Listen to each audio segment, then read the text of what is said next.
तो दोस्तों यहाँ पे देख सकिए एक हमारे पास फूल है और इसमें हम फूल में समझेंगे कि हमारा जो परागण की क्रिया क्या होती है। देखिए ये जो होता है इसको वर्तिकाग्र बोला जाता है। ये स्त्री केसर भाग्य है और ये हमारा पुंग केसर है। जो देखिए डंठा निकला हुआ है इसको बोलते हैं, हम क्या बोलते हैं, इसको बोलते हैं पुंग केसर। और पुंग केसर के सबसे उपस्थित देखिए सबसे ऊपर वाला यहाँ पे रेड रेड, यहाँ पे देखिए रेड रेड ये दिख रहा है सबसे ऊपर वाला भाग, इसको बोलते हैं परागकोश। और इसी परागकोश में उपस्थित होते हैं पराग कण उपस्थित होते हैं, याद रखिएगा, ठीक है ना।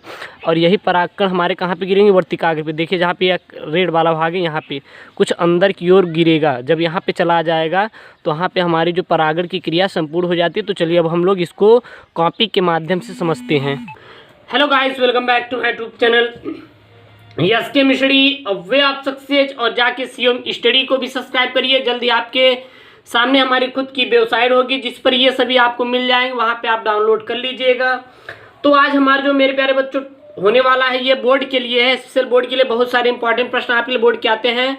और ये परागण पॉलिनेशन को इतनी सरल विधि से आप बताएंगे कि कितने प्रकार के परागण होते हैं, किसके किसके द्वारा होता है और क्या क्या होता है, ये हम आपको सभी आज हम परागण को आप एक ही वीडियो में कवर करवाने हैं, ठीक ना। ये हमारा सेकंड चैप्टर है। आपको देखिए लगातार आपको चैप्टर वाइज वीडियो दिए जा रहे हैं और साथ ही साथ बीच में से कुछ कुछ वीडियो आपको दिए जा रहे हैं। ये हमारे क्लास 12 के बायोलॉजी का सेकंड चैप्टर इन हिंदी का है हमारा। पॉलिनेशन परागण हमारा पूछ लिया जाता है क्या होता है, तो आपको कैसे बताना है एग्जाम में, ये आपको बात वहाँ पर सामने रखनी होगी। तो चलिए हम लोग जानते हैं मेरे प्यारे बच्चों परागण पॉलिनेशन हमारा क्या होता है।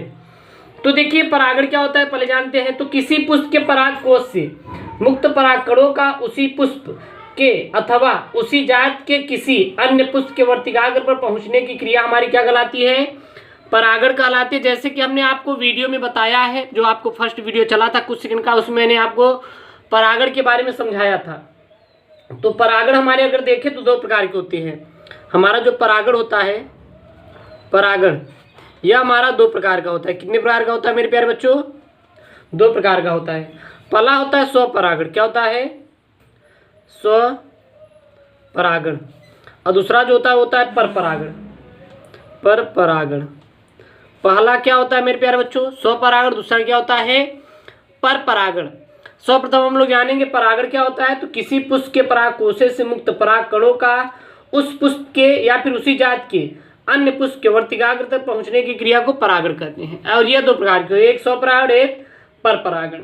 अगर स्वपरागण की बात करें तो ये हमारी दो प्रकार के होते हैं। एक होते हैं हमारा ऑटोगैमी और एक होता है जीटोनोगैमी।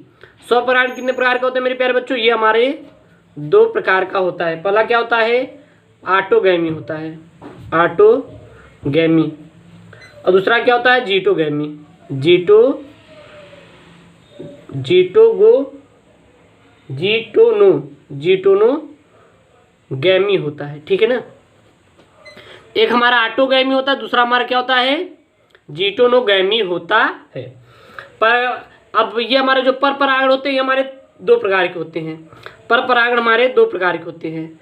पहला जो होता है वो होता है जैविक साधनों द्वारा। किसके द्वारा होता है, जैविक साधनों के द्वारा, साधनों के द्वारा। जैविक साधनों के द्वारा हमारा क्या होता है, परपरागण की क्रिया होती है। और दूसरी क्या होती है, जैविक, यानी कि ये कहते हैं अजैविक, अजैविक के द्वारा होती है। और दूसरी होती है जैविक साधनों के द्वारा, साधनों के द्वारा। चाहे आप जो बना लीजिए, चाहे इसके अजैविक कर लीजिए, इसे जैविक, चाहे इसे अजैविक और इसे जैविक। अब अगर देखें हमारे अजैविक में हमारे ये दो होते हैं। पहला क्या होता है, पहला जो होता है मेरे प्यारे बच्चों वायु परागण। क्या होता है, वायु परागण। पहला वायु परागण, दूसरा होता है हमारा जल परागण, जल परागण। अजैविक मतलब जिसमें जीव ना हो खुद के द्वारा। क्या वायु में जीव होती है, क्या बिल्कुल नहीं होती। और जैविक साधनों द्वारा ये हमारी कितने प्रकार की होती है, ये हमारी चार प्रकार की होती है। कितने प्रकार की होती है, चार प्रकार। तो हम लोग एक सीरियम लिखते हैं। पहला जो होती है कीट परागण, क्या होती है, कीट परागण। दूसरा क्या होती है, पक्षी परागण, क्या होती है, पक्षी परागण, ठीक है। अगला क्या होता है, अगला हमारा होता है चमगादड़ परागण, चमगादड़ परागण, ठीक है। नेक्स्ट हमारी क्या होती है मेरे प्यारे बच्चों, वो होती है हमारी घोंघा परागण, घोंघा परागण। अगर देखें तो जैविक साधनों के द्वारा हमारी कितने प्रकार की होती है? हमारी 4 प्रकार की। कीट परागण, पक्षी परागण, चमगादड़ परागण और घोंघा परागण ये होती है, ठीक ना। तो ये हमारी यहाँ से रिलेट कर सकते हैं। अब हम इसको डिफाइन करते हैं। पहला जो आता है मेरे प्यारे बच्चों, परागण क्या होता है? तो चलिए लिखते हैं परागण। स्ट्रक्चर समझ आया होगा तो आपको समझ आएगा। परागण क्या होता है? तो लिख सकते हैं पुष्प के पराग कोशों से, पराग कोशों से पराग कणों का वर्तिकाग्र तक पहुँचने की क्रिया को परागण कहते हैं। क्या कहते हैं? परागण कहते हैं। तो पुष्पों के पराग कोशों से पराग कणों का वर्तिकाग्र तक पहुंचने की क्रिया को हम परागण कहते हैं, याद रखिएगा, इसको परागण कहा जाता है। अब आता है परागण के प्रकार। क्या आता है? परागण के प्रकार। तो परागण 2 प्रकार के होते हैं। पहला होता है हमारा स्वपरागण। क्या होता है? स्वपरागण। दूसरा क्या होता है? परपरागण। पहला स्वपरागण, दूसरा परपरागण। अब जानते हैं कि ये स्वपरागण क्या होता है और दूसरा क्या होता है? परपरागण। तो देखिए स्वपरागण में क्या है कि जब एक पुष्प के परागकोश से मुक्त परागकण उसी पुष्प के, उसी पौधे के वर्तिकाग्र तक पहुंचे। क्या तक पहुंचे? उसी पौधे के वर्तिकाग्र तक पहुंचे तो उसे हम स्वपरागण कहते हैं। और जब हम जाते हैं इसे परपरागण में क्या होता है? जब हमारा एक पुष्प के परागकण उसी जात के किसी अन्य पौधे की वर्तिकाग्र पहुंचे तो उसे हम मेरे प्यारे बच्चों क्या कहते हैं? परपरागण कहा जाता है। तो चलिए देख लेते हैं इसका डिफिनीशन क्या होता है। यहाँ पे मेरे प्यारे बच्चों स्वपरागण क्या होता है? तो लिख सकते हैं जब एक पुष्प के परागकोश से पराग कणों का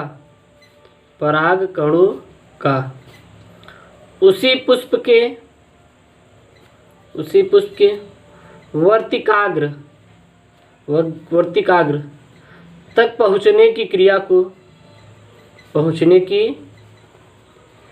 क्रिया को स्वपरागण कहते हैं। तो स्वपरागण क्या होता है मेरे प्यारे बच्चों? जब हम एक पुष्प के परागकोश से परागकणों का उसी पुष्प के वर्तिकाग्र तक पहुंचने की जो क्रिया होती है उसे स्वपरागण कहा जाता है। तो उसको क्या कहते हैं? स्वपरागण कहते हैं। और स्वपरागण हमारे अगर बात करेंगे तो ये 2 प्रकार के होते हैं। एक होते हैं हमारे ऑटोगैमी, दूसरा होता है जीटोनोगैमी होता है, ठीक है ना। फिर आता है हमारा अगर स्वपरागण युक्तिया के अनुकूलन। तो देखिए अगर पुष्प की तो ये 2 प्रकार के होते हैं। एक होते हैं हमारे द्विलिंगी और एक होते हैं एकलिंगी। तो इसको देख लीजिएगा। अब फिर आता है हमारा परपरागण। क्या आता है? परपरागण क्या होता है? तो परपरागण मेरे प्यारे बच्चों ये होगा कि जब एक पुष्प के परागकण उसी जात के किसी अन्य पौधे के वर्तिकाग्र तक पहुंचते हैं तो उसे हम परपरागण कहते हैं। तो लिख सकते हैं जब एक पुष्प के परागकण उसी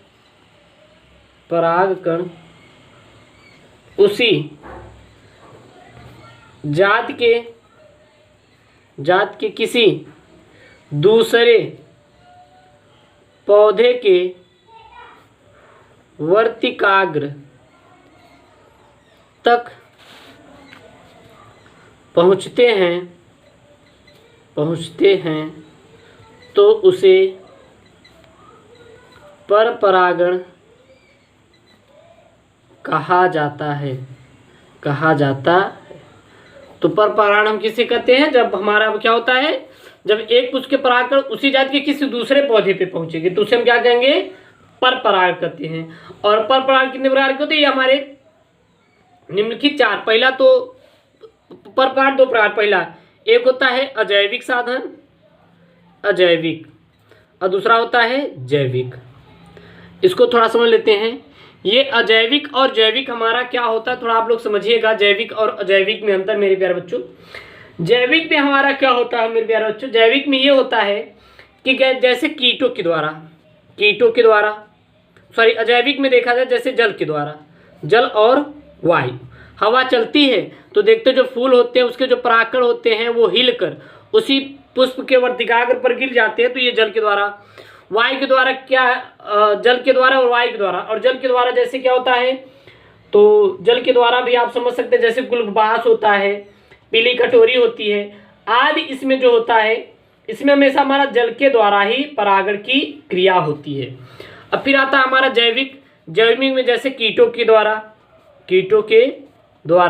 तो जो तितलियां होती मेरे प्यारे बच्चों, तितलियां आप देखते हैं, तितलियां क्या करती हैं कि उनके हमारे पुष्पों के ऊपर बैठ जाती हैं जहाँ पे हमारे परागकोश होते हैं और परागकणों को वर्तिकाग्र तक या फिर किसी अन्य पर लेके चली जाती हैं, तो उसे हम कीटों के द्वारा।